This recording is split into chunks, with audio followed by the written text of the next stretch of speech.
তারাই যদি সেটিং না ঠেকাতে পারে তাহলে আর কিছু তো বলার কিছু বলার নেই। হাইয়েস্ট তাহলে আমরা কোথায় যাব? আমি বিশেষ করে উপেন বিশ্বাস নিজে মনে করে যে এটা এই খুন একার দ্বারা হয়নি, কমপক্ষে 5-6 জন লোকের দ্বারা হয়েছে। তাহলে আমি প্রথম অবজেকশন দিচ্ছি যে সিবিআই চার্জশিট না পারা এই কথাটা ঠিক না। তার মানে আমি করতে পারলাম না, এটা তফাৎ আছে, কিন্তু অনেক তফাৎ, আকাশ পাতাল তফাৎ, 1 নম্বর। 2 নম্বর, আমি কেন করছি না তাও আমি বলছি, মানে সিবিআই বলছে 2-3টা হিয়ারিংয়ের পরেই কেস এটা মানে বন্ধ হয়ে যাবে এবং যা ভার্ডিক্ট উনি তাই দেবেন। মানে জাজ কি অর্ডার দিয়েছে তাও কেউ বলছে না, এবং পরে আবার যখন এই কেসে নিয়ে শুনানি হবে তখন আবার আসতে হবে। অতএব তাহলে অ্যাডভান্টেজ কার হলো? যে যদি কিছু কেউ সর্বনাশ করতে চাও তাহলে রাগে এবং তাড়াতাড়ি কাজ করলেই তোমার সর্বনাশ হবে। তাহলে অতএব আপনি রাস্তায় বলছেন, আপনি রাস্তায় আন্দোলন করে আপনি জাস্টিস পাবেন, এ তো আমি কোনো দিন জীবনে শুনি নাই যে আপনি রাস্তায় আন্দোলন করে জাস্টিস পাবেন। জাস্টিস তো ওই জাজ দেবে। কত মনিটরিং হয়েছে, কোনো মনিটরিংয়ের সময় কি সিবিআইকে কোনো তিরস্কার করেছে? করেনি, কখনো করেনি। তো সেখানে তো সব উকিলই রয়েছে, সবার উকিল রয়েছে, তারাও তো কিছু বলতে পারে নাই যে সিবিআই ঠিকমতো কাজ করছে কি না করছে, তাও বলা হয় নাই। গুরুতর কিছু ব্যাপার ওখানে রয়েছে, সেই জন্য ওনারা নিজেরা বলতে পারছে না যে আপনাদের শেয়ার করতে পারছি না। তো সেইটা তো ভেরি ইন্টারেস্টিং। তার মানে ওই এভিডেন্সটা রয়েছে, ওর যা শাস্তি হলো ম্যাটার শেষ হয়ে গেল। কিন্তু এখানে কিন্তু সিবিআই সেখানে শেষ করছে না, এবং সুপ্রিম কোর্ট নিজে বলছেন যে এই আরও লোকের মধ্যে ইনভলভ আছে কি না সেইটাই আমাদের তদন্ত চলছে। এরা আজকে এই রিপোর্টে দেখালো আমাকে, এবং এটা চলবে। তুমি অন্যায় করেছো বা করো নাই, সেই জন্যে হচ্ছে এনওসি লাগে। তো সেইটা এখন সিবিআই সেইটা এখনও পশ্চিমবঙ্গ সরকার দিচ্ছে না। আচ্ছা, এই জিনিসটা শুধু এটার বেলায় না, ওই পোস্ট পোল ভায়োলেন্সও তাই করছে, এবং তারা সেখানে তো ভিডিও পর্যন্ত করে দেখালো যে তারা তো নিজেরাই বলছে তৃণমূলের লোক। দর্শক বন্ধুরা, ইমেজ বেঙ্গলে আপনাদের সকলকে স্বাগত। এই মুহূর্তে অত্যন্ত গুরুত্বপূর্ণ এবং সবথেকে যেটা বড় খবর, যে আর.জি. কর কাণ্ডে অভয়ের খুন এবং ধর্ষণের যে মামলা চলছিল, সেই মামলায় জামিন পেয়েছেন সন্দীপ ঘোষ এবং টালা থানার ওসি অভিজিৎ মণ্ডল। স্বভাবতই এই বিষয়টিকে ঘিরে বিভিন্ন মহলে উঠছে প্রশ্ন, এবং যে কারণে তারা জামিন পেলেন তার কারণ যেটা, সেটি হচ্ছে যে সিবিআই তারা 90 দিনের মধ্যে চার্জশিট দিতে পারেনি। এই বিষয়টা নিয়ে একাধিক প্রশ্ন তৈরি হচ্ছে, আর সেই প্রশ্ন যখন তৈরি হয়েছে বিভিন্ন মহলে, আমরা এই মুহূর্তে উপস্থিত হয়েছি সিবিআইয়ের প্রাক্তন যুগ্ম অধিকর্তা উপেন্দ্রনাথ বিশ্বাসের কাছে, যাদেরকে প্রধান পাখির চোখ হিসাবে বারবার গ্রেফতারের দাবি উঠেছে। সেই সন্দীপ ঘোষ এবং টালা থানার ওসি তথ্য প্রমাণ লোপাটের অভিযোগ ছিল যাদের বিরুদ্ধে, শেষ পর্যন্ত তারা জামিন পেয়ে গেলেন। তো এই যে তাদের জামিন পেয়ে যাওয়াটা এবং সিবিআই যে চার্জশিট দিতে না পারাটা, এটা কত বড় ব্যর্থতা সিবিআই? না, প্রথমত বলো যে এই কথাটাতে আমি প্রথম অবজেকশন দিচ্ছি যে সিবিআই চার্জশিট না পারা এই কথাটা ঠিক না। আমাদের যদি কালকেই তো এই সিদ্ধান্ত হয়েছে, এসিজিএম কোর্টে শিয়ালদায় তিনি আদেশ দিয়েছেন। কি আদেশ দিয়েছেন? যে প্রথম হচ্ছে যে সিবিআই বলছে যে আমরা কোনো চার্জশিট করব না। তার মানে আমি করতে পারলাম না, এটা তফাৎ আছে, কিন্তু অনেক তফাৎ, আকাশ পাতাল তফাৎ, 1 নম্বর। 2 নম্বর, আমি কেন করছি না তাও আমি বলছি, মানে সিবিআই বলছে যে এই যে কেসটা এখন চলছে সঞ্জয়ের কেসই তো চলছে, মানে কেস অনেকগুলো আছে, কিন্তু এই খুন এবং ধর্ষণে সঞ্জয়কে চার্জশিট করা হয়েছে। এখানে অন্য কেউ নাই, কিন্তু ওই একজনই কিন্তু আসামি। তো সেইখানে যদি আমরা অনেকটা এগিয়ে গেছে এই কেস এখন, মানে আর 2-3টা হিয়ারিংয়ের পরেই কেস এটা মানে বন্ধ হয়ে যাবে এবং যা ভার্ডিক্ট উনি তাই দেবেন। এই মুহূর্তে যদি আরও কিছু মেটেরিয়াল মানে মানে ওখানে দেওয়া হয়, তাহলে এটা অনেক দূর চলে যাবে। মানে সেইটা প্রমাণ করতে তারা যারা মানে তারা যারা দেখেছে বা শুনেছে, যা বলেছে, তারপরে সায়েন্টিফিক এভিডেন্স, সেটাই সায়েন্টিস্টদের ডাকতে হবে, তারা এক্সপ্লেন করবে। এইটা তো অনেকটাই দীর্ঘান্বিত হয়ে যাবে। এই এই যেটা আমি দেখালাম, পাওয়ার পয়েন্ট করে দেখালাম, যে তাহলে অনেকটা সময় আরও লেগে যাবে।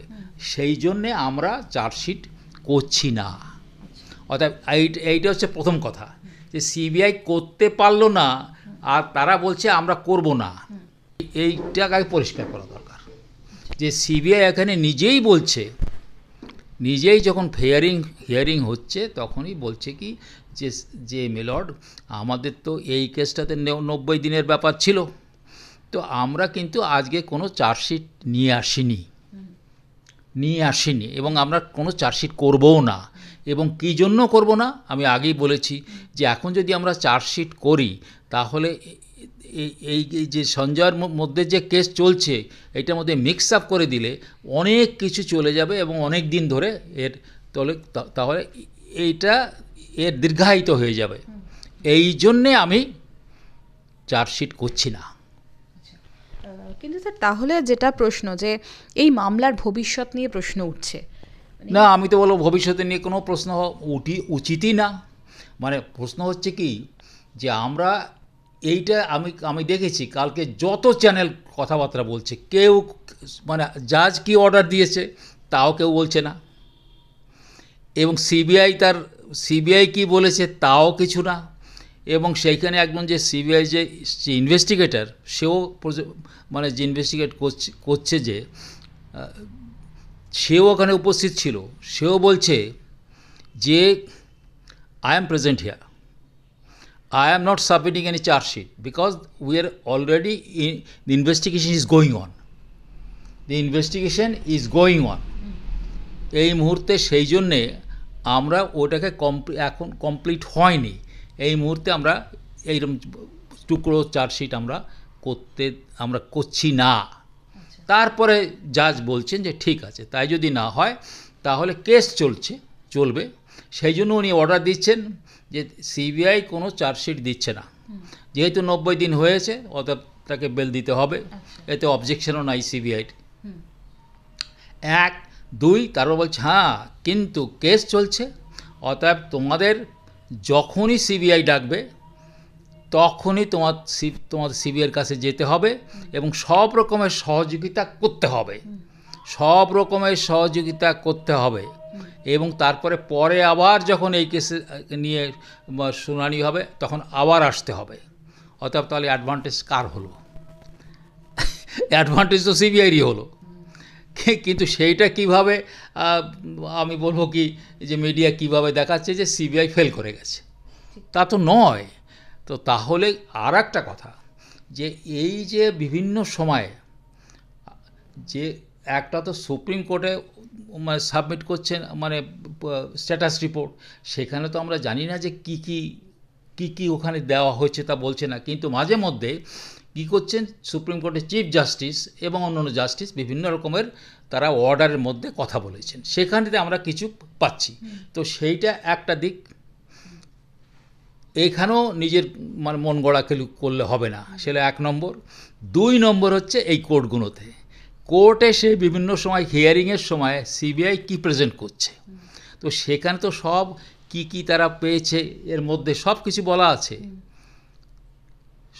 বলা আছে, যে এদের মধ্যে কি কথা হয়েছে, তারপরে এমনকি ভিডিও করা তা পেয়েছি আমরা।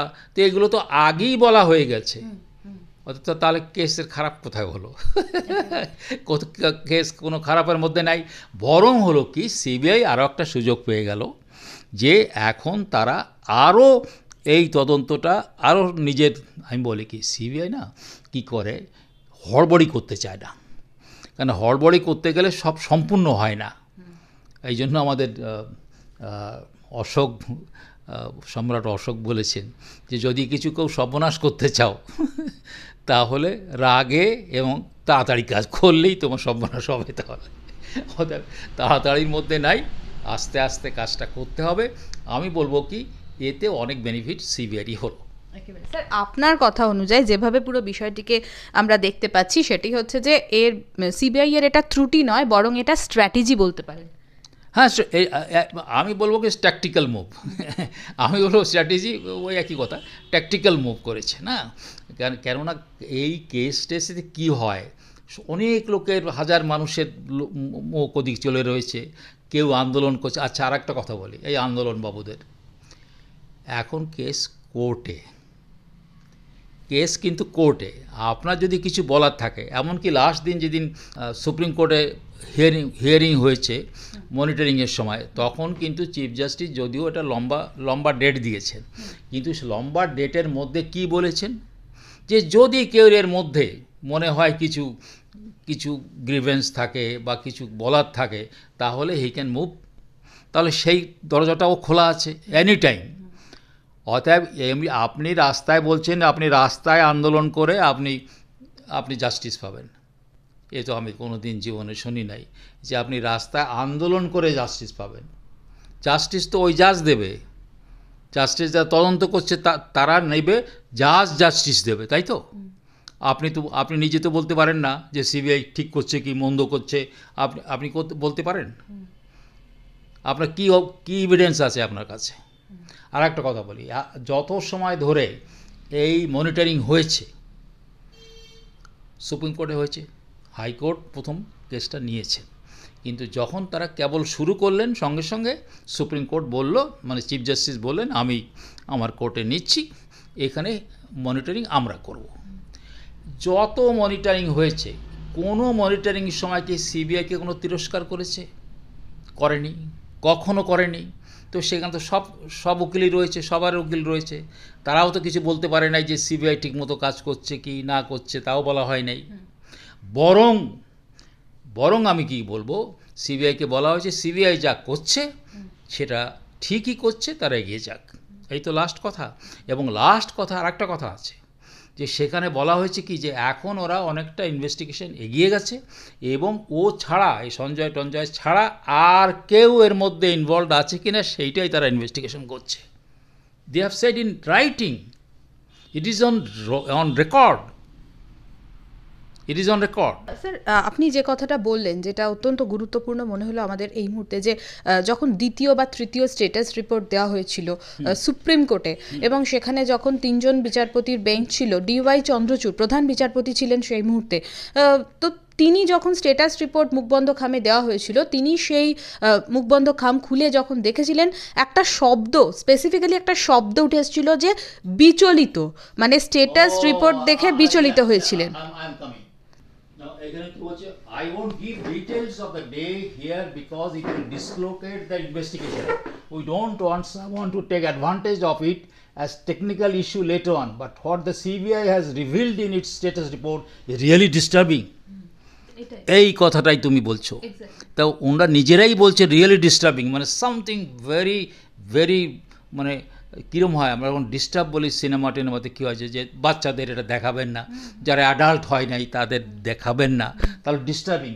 এবং উনিও কথাটা দুবার ব্যবহার করছেন, আবার বলছেন what your flagging is of utmost concern, so I can share with you that you are ourself disturbed what you have seen in the report. আমরা যে ওই রিপোর্ট দেখে আমাদের খুবই আঘাত মানে আমরা পেয়েছি, তার মানে কি যে ওখানে কিছু খুব গুরুতর কিছু ব্যাপার ওখানে রয়েছে, সেই জন্য ওনারা নিজেরা বলতে পারছে না যে আপনাদের শেয়ার করতে পারছি না। তো সেইটা তো ভেরি ইন্টারেস্টিং। তার মানে ওই এভিডেন্সটা রয়েছে, ওই এভিডেন্সটা তো একটা সময় আসবে, ইট ইজ অন রেকর্ড। তাহলে সুপ্রিম কোর্ট এই কথা বলবেন কেন?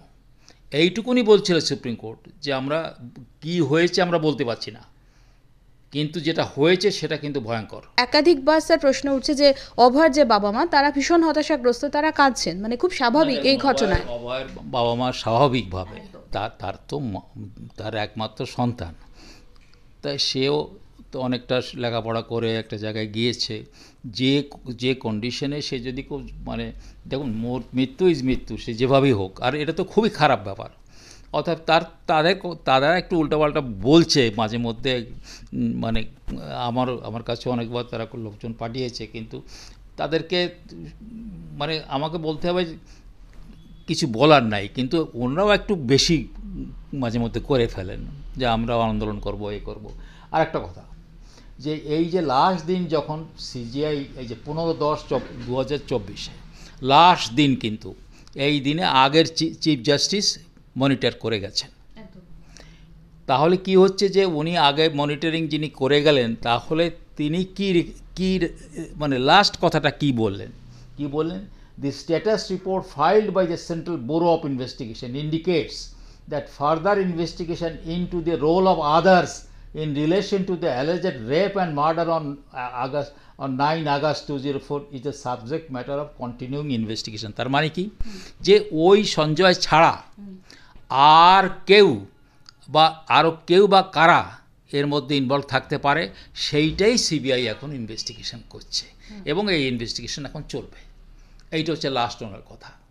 তার মানে কি, যে উনি ওইখানে ছেড়ে দেননি যে ওই সঞ্জয়ের ব্যাপারে হয়ে গেছে তা নয়। এবং প্রথম থেকেই বলে গেছে কিন্তু সুপ্রিম কোর্ট প্রথমে কি বলছে, যে যখনই এই ঘটনা ঘটলো, তুমি এই সন্দীপের বেলায় তুমি তাড়াতাড়ি আসো নাই, তুমি সঙ্গে সঙ্গে এফআইআর করো নাই, এবং গভর্নমেন্ট অফ ওয়েস্ট বেঙ্গল কী করলো, তাকে পোস্টিং করে দিল আর একটা হাসপাতালে।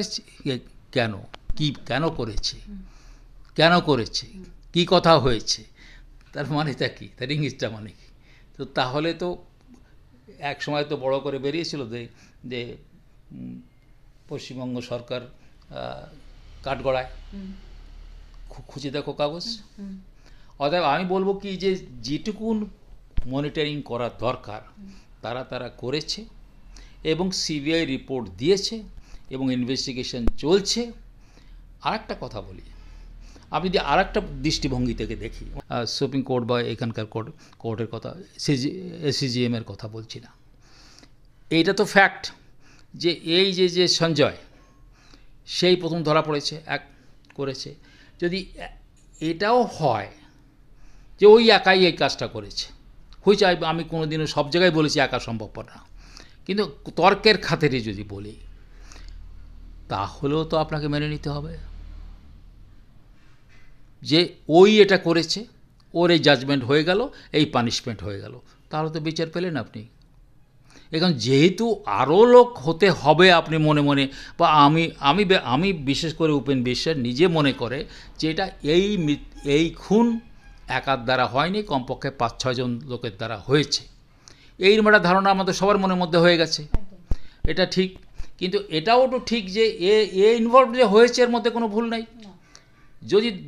যদি ধরলাম আজকে সিবিআই যদি বলল যে এই কেসটা আমরা এইখানেই শেষ করে দেবো, ওর যা শাস্তি হলো ম্যাটার শেষ হয়ে গেল, কিন্তু এখানে কিন্তু সিবিআই সেখানে শেষ করছে না, এবং সুপ্রিম কোর্ট নিজে বলছেন যে এই আরও লোকের মধ্যে ইনভলভ আছে কি না সেইটাই আমাদের তদন্ত চলছে। এরা আজকে এই রিপোর্টে দেখালো আমাকে, এবং এটা চলবে। স্যার, আরেকটা বিষয় যেটা নিয়ে আপনি একটু আগেই বলছিলেন যে এই মামলা দ্রুত নিষ্পত্তি হোক বা দ্রুত বিচার পাবো, এরকম একটা আবেগ সর্বস্তরের মানুষের মধ্যে কাজ করছে। আর একটা বলি, এক তো আমরা বাঙালিরা আবেগপ্রবণ লোক, আমরা কান্দিও তাড়াতাড়ি, হাসিও তাড়াতাড়ি, তো এই চট করে এই মানে জলদিবাজি করে তদন্ত হয় না। আমি ফ্রাঙ্কলি স্পিকিং, এই কেসটা যদি ভালো করে করতে হয় 1 বছরের দরকার। মানে আমি তো অনেক কেস করেছি, মানে কেস করতে গেলে অনেক ডালপালা বেরোয়, এবং সেই ডালপালাগুলো যদি ভালো করে আমি মানে তদন্ত না করি, তাহলে অনেকেই ফাঁক তালে বেরিয়ে যায়। অতএব আর একটা কথা আছে, যে কোনো যেই সাক্ষী হোক বা মানে যে ধরা পড়ে যাই বলে, সে তো সবটা কথা বলে না, সব সত্যি কথা বলে না, কিছু তার পেটের মধ্যে রেখে দেয়। ফলে হচ্ছে কি, যে এই তদন্ত করা এই জিনিসটা জলদিবাজির কাজ না, এটা খুব স্লো বাট স্টেডির কাজ। আরেকটা বিষয় হচ্ছে যে সিবিআই এর বিরুদ্ধে রাজনীতিকরণের অভিযোগ উঠছে। এইটা তো আমি বলবো কি, এটা তো রাজনীতিওয়ালারা, আমি দেখেছি কাগজ এখনই, যে ও রাজনীতিওয়ালারা দুই পক্ষ দুরকম বলবে, এবং অধিকাংশ সময় তারা কিছু না জেনে শুনে, কিছু কথা না, কোথায় কী কে মানে কাগজপত্র না বলে মুখে মুখে বলে যে সেটিং হয়েছে, এ হয়েছে, তা হয়েছে। আমি বলবো যে সবগুলো অবান্তর।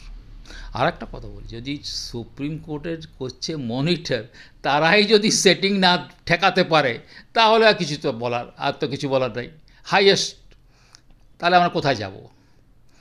যেখানে মনিটর, কোর্ট মনিটরড ইনভেস্টিগেশন, এই কথাটা আমি ইন্ট্রোডিউস করেছি এখানে, তো এটাও কোর্ট মনিটরড ইনভেস্টিগেশন হচ্ছে। তো সেখানে যদি তারা মনিটর করলো, ধর আরেকজন এসেছেন, তারা যদি এই সমস্ত না ঠেকাতে পারে, মানে পলিটিক্যাল ইনফ্লুয়েন্স, তাহলে কে পারবে? আমি তো বলেছিলাম যে কেউ যদি কোর্ট মনিটরড ইনভেস্টিগেশন যখন একবার আপনি অন রেকর্ড বলে দিলেন, তাহলে ডাইরেক্টর সিবিআই কোনো অধিকার নাই, যা কিছু রিপোর্ট আপনাকে করবে। এমনকি আমি অনেকবার বলেছি, এমনকি প্রধানমন্ত্রীরও কোনো অধিকার নাই। Here first and last hero is the supreme court. অতএব সুপ্রিম কোর্টের উপরে তো বিশ্বাস রাখো বাবা, তাহলে কোথায় যাব আমরা? এই কনস্টিটিউশনের মধ্যে সুপ্রিম কোর্ট যা কিছু হয়, এই যার মানে এই উল্টাপাল্টা করে, এই কী বলে পলিটিশিয়ানরা, তা তো সমাধান করে, এই সুপ্রিম কোর্টই সমাধান করে। এখন আর একটা হচ্ছে ইয়ের কী বলে মন্দির নিয়ে, ইত্যাদি ইত্যাদি। আমি বলি যে সুপ্রিম কোর্টে তো বিশ্বাস রাখেন নাকি? তাহলে কে করবে? তাহলে আপনি যান আরেকবার আবার কোর্টে যান, যে সুপ্রিম কোর্ট বাদ দিয়ে আরও কোনো বোর্ড আছে কি না। এটা অবান্তর। স্যার, আরেকটা বিষয় যেটা হচ্ছে যে দুর্নীতি সংক্রান্ত যে কেসে সিবিআই তদন্ত করছে এই ঘটনায়, সেই মামলার মানে সেই অবস্থাটা এখন কোন জায়গায়? না, সেইটা তো ফার্স্ট ক্লাস। আমি বলবো কি, that's an excellent job they have done. ওরা একটা সুবিধাও হয়েছিল ওদের, কারণ আগেও ওই কেসটা নিয়ে অনেক রকমের মানে কমপ্লেন ছিল, কিন্তু এই গভর্নমেন্ট কিছুই করে নাই তা। কিন্তু সেই যারা করেছিল তাদেরকে পেয়েছে, তারা উইটনেস হয়েছে, এভিডেন্স এসছে, অনেক এভিডেন্স এসছে, এবং চার্জশিট হয়েও গেছে। এখন হচ্ছে যে যারা যদি কোনো পাবলিক সার্ভেন্টের মধ্যে থাকে, মানে প্রিভেনশন অফ করাপশন অ্যাক্টের নিয়ম অনুযায়ী, যার এটা করা হলো যে হচ্ছে তার মালিক, মানে যার এমপ্লয়ার, যে চাকরিটা দিয়েছে, সে এইটা আমাদের মানে ইয়েতে কনস্টিটিউশনে এবং ওই প্রিভেনশন অফ করাপশন একটা বলা থাকে কেন, যে সে তো একটু দেখে নেবে যে তার একটা যে কর্মী, তাকে কোনো ঠিকমতো করে কোনো অন্যায় তো কোনো কিছু হয় নাই তার উপরে, সেও তো এক্সপেক্ট করে যে আমি একটা কেসে পড়েছি, আমি ধরে নে সে বলবে আমি কিছু করি নাই, তাহলে তার যে মালিক সে তো দেখবে যে না ঠিকই তুমি অন্যায় করেছো বা করো নাই, সেই জন্যে হচ্ছে এনওসি লাগে। তো সেইটা এখন সিবিআই সেইটা এখনও পশ্চিমবঙ্গ সরকার দিচ্ছে না।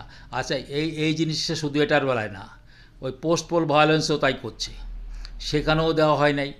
তারপরে আর একটা কেস, মানে বেশ কিছু কেসে এই গভর্নমেন্ট কিছুতেই দিতে দেয় না। তারপরে সে চিফ সেক্রেটারিকে ডেকে এনে মানে হাইকোর্টের ধাতানি দেওয়া হয়েছে, তবে যে বেরোয়।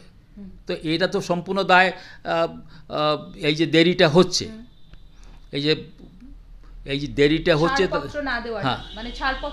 হ্যাঁ এনওসি, হ্যাঁ নো অবজেকশন সার্টিফিকেট, সেই সার্টিফিকেটটাই দুজনের বেলায়। তো এই সার্টিফিকেটটা দুজন না 5-6 জন, 4-5 জন আছে বোধ হয়, মেইন হচ্ছে ওই সন্দীপ। তো সেইটার জন্য কে দায়ী? এই গভর্নমেন্ট। তো সেখানেও কিন্তু সুপ্রিম কোর্টে আলোচনা হয়েছে যে দেয় নাই, তখন কপিল সিব্বল বললো যে না আমরা পাই নাই, বলে আপনি দেখেন নাই, কাগজ দেখেন, ভালো করে কাগজ দেখেন, কোন তারিখে আমরা পাঠিয়েছি সে তারিখও বলে দিল, 23 বা 27 কি একটা ডেট, সেই ডেট বলে দিল, এবং আপনি দেখুন যাতে কালকে এটা পাওয়া যায়। কিন্তু আমার মনে হয় না যে এখনও গিয়েছে। স্যার, যদি না দেয় তাহলে আগামী দিনে কি পদক্ষেপ নেওয়া হবে? ও দিতে হবে, ডিলে করতে পারে, তা না হলে আবার হুইপ পড়বে, সুপ্রিম কোর্টের হুইপ পড়বে যে কালকে দাও, তারপরে এসে আসো, কালকে দিয়ে এসে রিপোর্ট করবো। স্যার আমার লাস্ট একটা প্রশ্ন, যেটা আপনি বললেন যে আর 2-3 দিনের মধ্যে হয়তো 2-3টে হিয়ারিংয়ের মধ্যে হয়তো এই মামলার একটা নিষ্পত্তি হয়ে যাবে, এই অংশটা। এই যে চার্জশিটটা হয়েছিল উইথ রেফারেন্স টু অনলি একজনের বেলায়, এবং সেখানে সেই চার্জশিট তো আমি দেখেছি, সেই চার্জশিট খুব এলাবোরেট, এবং সেখানে বলা হচ্ছে এই মানে না যে আর কোনো কেউ থাকবে না তা না, শুধু এইটা ওর বেলায় ও এই যে এখন যে তদন্ত মানে এটা হবে সেই সঞ্জয় রায়ের কথা আপনি বলছেন, সঞ্জয় রায়, আর কিন্তু এটা আরও অনেক রকমের চার্জশিট হবে। স্যার তার মানে এই সঞ্জয় রায়ের যে মামলাটা চলছে সেই মামলাটা নিষ্পত্তি হয়ে গেলে তাহলে সিবিআই এর তদন্ত কিন্তু এই ক্ষেত্রে চলবে, এটা আপনি বলছেন? হ্যাঁ, এই তো চলছে এখন চলছে, এই যে সুপ্রিম কোর্ট নিজেই বলছে না ইনভেস্টিগেশন চলছে, অতএব এটাতে আরও 2-3টা চার্জশিট তো হবেই, আর 2-3টা চার্জশিট তো হবেই। স্যার যেটা আমি শেষ করব, কিন্তু তার আগে একটা প্রশ্ন, যেটা মানুষের আবেগ, জাস্টিস, অভয়ের মা বাবার যে আর্তনাদ, কান্না, এবং শেষ পর্যন্ত এরকম একটা নারকীয় খুন এবং ধর্ষণ যাই হোক না কেন, তার মানে আপনার কথা অনুযায়ী এখনো পর্যন্ত আমরা আশাবাদী যে আমরা বিচার পাবো? বিচার দেখুন, এই যে আমরা মুশকিল করে কি যে বিচারটা আমরা নিজেই করতে চাই আমরা নিজেরাই তো বিচার করলে হবে না, আমাদের একটা বিচারের সিস্টেম আছে না, যে আমাদের এই কনস্টিটিউশনের মধ্যে তারপরে হচ্ছে আইন অনুযায়ী তাকে তদন্ত করতে হবে, এবং তদন্ত করতে হবে আপনাকে এই তদন্তের মধ্যে কত বড় আমি বলবো কি হাইকোর্ট রয়েছে, সুপ্রিম কোর্ট রয়েছে, এবং হাইয়েস্ট লেভেলের রয়েছে, এটাও তো একটা মানে এরকম অর্ডিনারি কেসে হয়। এবং তা শুধু না, এবং প্রথম মনিটরিংয়ের সময় বললেন কি chief justice, that it heart the conscience of the nation,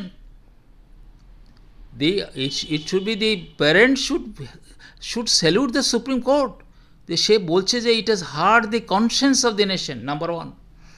তারপরে ওই যে 14ই আগস্ট কতগুলো বদমাইশরা তারা প্রায় 10-12 হাজার মানুষ নিয়ে যে ঢুকলো, এবং তারা সেখানে তো ভিডিও পর্যন্ত করে দেখালো যে তারা তো নিজেরাই বলছে তৃণমূলের লোক, তারা নিজেরাই বলছে ভিডিওর মধ্যে। তো সেইটা তারপর উনি সেই দিনই, যেদিন প্রথম মনিটরিং হলো সেই দিনই অর্ডার দিলেন কি যে লেট CISF বি পোস্টেড দেয়ার। এইটা একটা ইউনিক, ভারতবর্ষের ইতিহাসে কোনো দিন হয় না এই ল অ্যান্ড অর্ডারের ব্যাপারটা হচ্ছে রাজ্যের, কিন্তু উনি বললেন কি CISF ওখানে ইমপ্লিমেন্ট করা হবে, বসে যাও, প্রোটেক্ট করো। তো এতখানি তারা করছেন, এটা তো কোনো একটা কেসে এরকম হয় না, হয় কি? থ্যাংক ইউ, অনেক ধন্যবাদ স্যার। আমরা স্যারের সঙ্গে কথা বললাম এবং অনেক কিছু গুরুত্বপূর্ণ তথ্য আমাদের সামনে উঠে এলো, সেই তথ্যগুলোর বিশ্লেষণ স্যার সুন্দরভাবে করে দিলেন। তো আমাদের নজর থাকবে এই খবরে। স্যারকে অনেক ধন্যবাদ আমাদের এই অনুষ্ঠানে আসার জন্য। ক্যামেরা অজিত দাসের সঙ্গে সাথী নিয়োগী দাসের রিপোর্ট, ইমেজ বেঙ্গল, কলকাতা।